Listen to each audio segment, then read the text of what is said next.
Lucas Manger, bien évidemment, on effectue un parallèle avec l'attaque du musée du Bardo il y a 3 mois. Est-ce qu'il s'agit du même mode opératoire ?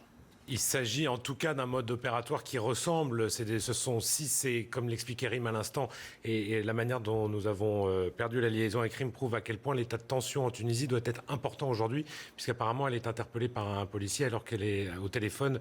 Il doit y avoir dans toute la Tunisie, là, depuis 1 heure, un état de tension et d'alerte maximale.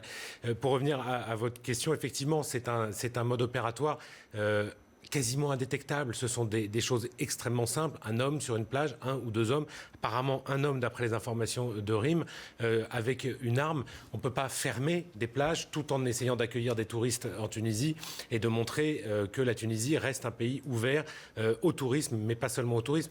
Et comme le précisait Rim, c'est aussi une période très particulière. Le Ramadan est une période particulière. Les Tunisiens, la plupart d'entre eux, respectent ce mois de jeûne, ne vont donc pas sur les plages. Et il y a donc essentiellement, on l'imagine, des employés tunisiens et des touristes européens ou occidentaux. Il faut savoir que Sousse avait été déjà victime d'une attaque terroriste kamikaze qui n'avait pas fait de victime. C'était en octobre 2013, le 30 octobre 2013. Il y a eu ensuite l'attaque sur le Bardo, comme vous venez de le rappeler, le 18 mars dernier, qui a fait quand même, rappelons-le, 24 morts et 45 blessés, attentat revendiqué par l'État islamique dès le lendemain de l'attaque sur le Bardo. Là aussi, c'était effectivement des hommes qui avaient pénétré dans le musée du Bardo avec des armes simples. Ces armes, les Kalachnikov, ce sont des armes les plus simples et c'est l'une des armes les plus répandues au monde, qui fait énormément de dégâts, qui permet de tuer à une distance relativement lointaine un nombre maximum de gens. Si les chiffres sont confirmés, 19 morts là sur la plage, plus le ou les terroristes, c'est encore une fois une attaque très importante dans un lieu qui, encore une fois, est extrêmement difficile à sécuriser. On ne peut pas fermer une plage. Par définition, les accès, on peut contrôler des accès, mais on ne peut pas la fermer. Et c'est un mode opératoire extrêmement simple. Un homme, une arme et un maximum de dégâts. Et aussi un endroit où on peut faire potentiellement le plus de victimes. Exactement, un endroit symbolique aussi, puisque Sousse, c'est une des destinations touristiques, une station balnéaire importante, et c'est un des endroits où effectivement les terroristes sont quasiment sûrs de trouver des touristes et donc des cibles potentielles. Et j'ajoute juste qu'il y a effectivement, visiblement, une activité terroriste, en tout cas importante. Là, à l'instant, au Koweït, un autre attentat suicide vient de faire 13 morts. Il n'y a pas forcément de lien du tout avec la Tunisie, mais qui là a déjà été revendiqué par l'État islamique. C'est donc un deuxième attentat, mais cette fois-ci au Koweït, revendiqué par l'État islamique. Bilan extrêmement lourd. Au moins 19 morts en Tunisie, selon le ministère de l'Intérieur tunisien. Un homme, au minimum un assaillant, a tiré sur les personnes qui se trouvaient sur la plage à Sousse. Sousse, c'est notamment une station balnéaire à 150 km au sud de Tunis. La méthode utilisée vise évidemment à faire un maximum de victimes. Ça s'est passé notamment devant l'hôtel Impérial Maraba Kantaoui, devant plusieurs hôtels. En réalité, l'attaque a eu lieu sur la plage.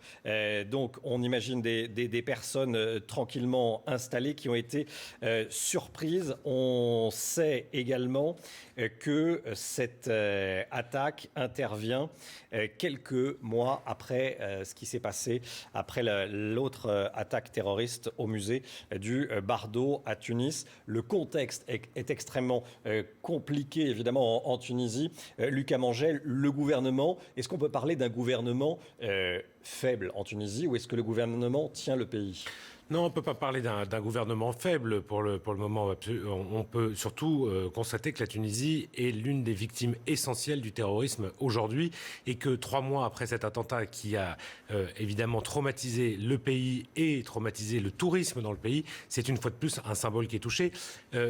Toutes les mesures qui ont été mises en place par le gouvernement tunisien pour essayer de renforcer la lutte contre le terrorisme, la surveillance, encore une fois, sont extrêmement difficiles à mettre en place sur une plage. Les services de sécurité tunisiens sont les premiers concernés, parmi les premiers concernés par les combattants de l'État islamique. Mais là, cet attentat n'est pas encore revendiqué. Celui du Bardo l'avait été par l'État islamique. Encore une fois, parce que la Libye est toute proche, est totalement déstabilisée, avec des factions armées qui luttent pour le pouvoir à Tripoli, à Benghazi et dans des zones toutes proches de la Tunisie et de la frontière tunisienne, des frontières poreuses extrêmement difficiles à contrôler puisque ce sont des zones essentiellement désertiques. Donc la Tunisie essaye de lutter contre un terrorisme, j'allais dire, endémique, qui en plus concerne ses propres enfants. Beaucoup de combattants de l'État islamique sont d'origine tunisienne, sont tunisiens, dans le sens où c'est le pays qui, proportionnellement à sa population, donne le plus gros contingent de combattants à l'État islamique. Voilà, on va revenir sur ce bilan très lourd. Au moins 19 morts à Sousse après ces tirs qui ont éclaté sur une plage devant l'hôtel de Maraba. Et le bilan pourrait... Un média pourrait s'alourdir puisque 27 morts. Une radio tunisienne parle de 27 morts et 6 blessés. Forcément, on fait le parallèle depuis tout à l'heure avec le musée du Bardo. Cette attaque avait fait 24 morts, une attaque revendiquée par l'État islamique. Forcément, on pense à l'État islamique, Lucas Manget. Oui, on pense forcément à l'État islamique parce que l'État islamique a souvent choisi ce mode opératoire. Il l'a choisi, en tout cas, au moment de l'attaque sur le Bardo, le 18 mars dernier à Tunis, et avec des assaillants, j'allais dire, et un mode opératoire simple, peu d'assaillants, des armes légères, des kalachnikovs qui permettent de passer d'être le maximum de contrôle de sécurité, d'être le moins visible possible et de faire le maximum de dégâts. Là aussi, c'est un mode opératoire qui ressemble, encore une fois, à ce qu'a fait l'État islamique à différents endroits, mais ce n'est pas pour le moment revendiqué. Évidemment, les Tunisiens et les services tunisiens doivent se poser très rapidement la question. On me confirme à l'instant que s'il y a 27 morts, ils ont été tués à la Kalachnikov par cet assaillant, et que donc c'est un mode opératoire qui correspond à celui du Bardo. Il y a donc au minimum 19 morts, peut-être 27 morts. Les informations sont malheureusement évolutives. Une précision, parmi ces victimes, il y a des touristes d'étrangers, c'est ce qu'annonce le ministre de l'Intérieur. C'est probablement l'objectif des terroristes, évidemment, de frapper les Occidentaux qui vont en vacances en Tunisie. En frappant un hôtel de touristes européens, les assaillants, les terroristes frappent à la fois, c'est une double cible, à la fois les touristes européens et donc les Européens, mais aussi la Tunisie. C'est-à-dire que ça permet de déstabiliser à la fois l'État tunisien, qui est un pays qui fonctionne, une démocratie qui fonctionne, et qui, pour beaucoup, est encore un modèle de la région et du Moyen-Orient, du monde arabe.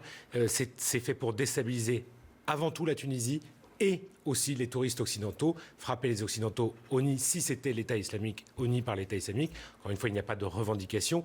Quel que soit le groupe terroriste qui ait commis cet attentat sur cette plage de Sousse, c'est un coup double. C'est frapper la Tunisie en plein cœur d'un de ses symboles, les plages de Sousse, le tourisme, mais aussi frapper les Européens.